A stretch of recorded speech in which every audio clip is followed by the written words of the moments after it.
namaz kao taravih je od poznate arapske reči, od arapskog korena.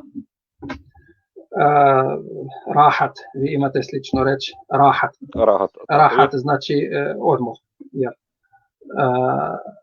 I postoji u hadisu da je poslanik alejhi selam uvek kad je klanjao rekao Bilalu arihna biha ja Bilal, znači odmori nas namazom, jer je namaz odmor. Ne odmori nas od namaza, nego odmori nas namazom, u namazu. I taravih namaz su ashabi primetili jednom u jednoj godini da je poslanik sallallahu alejhi ve sellem ostao u džamii posle jacije i klanjao neki namaz što nisu ga vidjeli pre toga da je klanjao. Pa sutra dan poslanik opet je ponavljao isti namaz, pa su došli sa njim i klanjali su po 3-4 i posle toga su drugi vidjeli i treći dan su došli po većem broju i tako za par dana je bio formiran jedan veliki džamat iza poslanika sallallahu alejhi ve sellem u džamii posle jacije. Posle toga poslanik je bio, inače poslanik ima od Allahovih imena, Allah je rekao poslaniku bil mu'minina raufur rahim, i to su od Allahovih imena raufur rahim. Allah je rauf rahim i poslanik je rauf rahim. I od milosti poslanika sallallahu alejhi ve sellem prema svom umetu nije hteo da klanje u džamatu sa njima, da ne bi postao taj namaz obaveza u džamatu. I poslanik je otišao kući posle 3-4 dana i nije klanjao više u džamiji i uglavnom kako postoji u hadisima. Mada postoji u nekim drugim hadisima da je klanjao 20 rakata. Kod Tabaranije i drugih tačno kažu da je poslanik alejhi selam klanjao 20 rakata. I posle toga tako je išlo do kraja života poslanika alejhi selam i tako je bilo za vreme Abu Bakra. Neki su klanjali kod kuće, neki su formirali džamate po džamijama i tako je bilo sve dok nije došao Omar ibn Khattab radijallahu anhu jednom i video u džamiji da ima više džamata, svakih 3-4-5 klanjaju iza jednog imama i video jedan džamat ovdje u čošku, tamo u drugom čošku 3, drugi 5, 6, ne znam 10 džamat. I Omar je rekao to ne liči na ponašanje muslimana, haj ukinite, prekidete sve to i formirate jedan saf, jedan džamat iza jednog imama i naredio jednom od ashaba da vodi namaz. I ashab je vodio namaz sa 20 rakata i klanjali su svi ashabi sa njim, ali on je učio mnogo sporo. I ashabi su se žalili posle toga zbog toga što je učio mnogo sporo i posle toga sutra dan Omar ga radijallahu anhu promenio i dao u drugog ashaba i taj drugi ashab je učio mnogo sporo. Mnogo brzo. I opet su se žalili i rekli ovaj klanja mnogo brzo i ne možemo da ga dostignemo da razumemo šta uči. I posle toga treći dan Omar je doveo trećeg ashaba i taj treći je učio onako srednjom brzinom i klanjao 20 rakata sa jednim džuzom.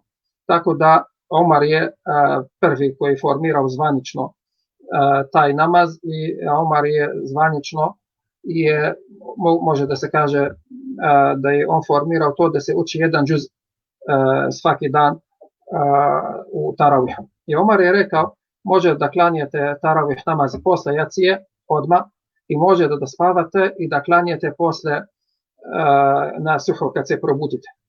Znači postoji klanjanje taravih namaza pre spavanja i posle spavanja. I Omar je rekao, ono posle spavanja je bolje nego pre spavanja.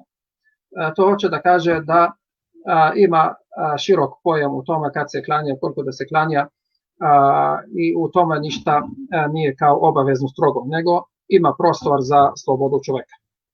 Posle toga Omar radijallahu anhu kad je klanjao 20 i ljudi su u Madini klanjali po 20 i svi u svim džamijama klanjali po 20 rakata, tamo ljudi u Maki, pošto taj namaz je taravih namaz i ljudi klanjaju, jedu, zikre, čine tavaf oko Kabe i tako dalje, pa između ostalog su to radili da su činili tavaf oko Kabe između svakih 2 ili 4 rakata. Klanjaju 2 rakata ili 4 i čine tavaf oko Kabe. I opet klanjaju i opet čine tavaf oko Kabe. I tavaf oko Kabe ima svoju vrednost. I oni su dobili tu vrednost u isto vreme, vrednost klanjanja taravih namaza i vrednost tavafa oko Kabe. I ljudi u Madini su bili ljubomorni na to, jer vernik uvek bude ljubomoran na ljude koji su bolji od njega u dobrim delima. I rekli u Madini, zašto u Madini klanjamo 20, u Maki klanjaju 20, ali u Maki imaju više od nas sevap time što čine tavaf oko Kabe, mi hoćemo taj sevap da dostignemo, i dodali su broj rakata i klanjali u Madini preko 36 rakata. I Imam Malik radijallahu anhu, koji je rođen u Madini, on je video stanovnike Madine za njegovo vreme, koji su bili u stvari deca ili unuci od ashaba radijallahu anhum, da su svi klanjali u Madini po 36 rakata i to je bio njegov zvaničan stav. I on je rekao, Imam Malik, da taravih se klanja po 36 ili 40 rakata najmanje. I Imam Malik radijallahu anhu tako je uzeo to za stav i tako su klanjali i tako se vodi po malikijskom mazhabu. Imam Šafii je rođen u Maki i žive u Maki i tamo Imam Šafii prenosi da je video ljude u Maki klanjaju po 20 rakata. I Imam Šafii uzeo za stav klanjanje po praksi koji vide u Maki da se klanje po 20 rakata i zvaničan stav šafijskog mazhaba da se klanje po 20 rakata.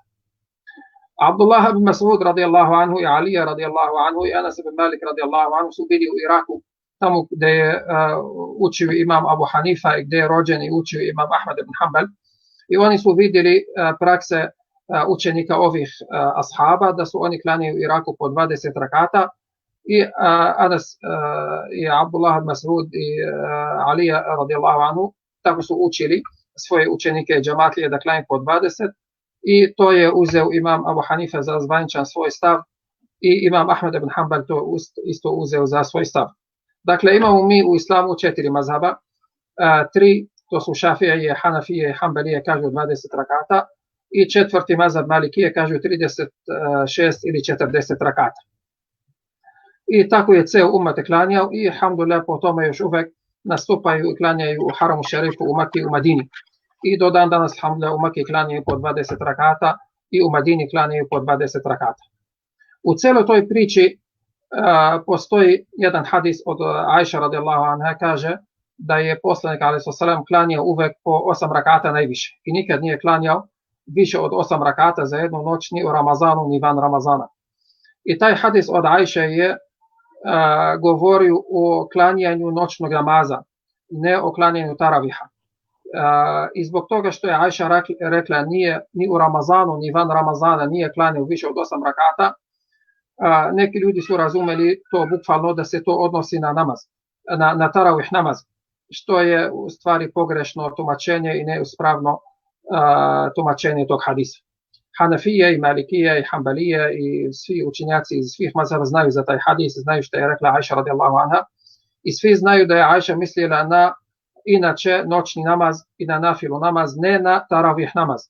Dakle, oni koji tumače hadis od Ajše da taj hadis odnosi se na taravih namaz, oni ga pogrešno tumače i nažalost to se širi među ljudima i šajtan je pomogao na to jer šajtan traži od ljudi da klanjaju što manje. I zbog šajtana se širio taj hadis među ljudima.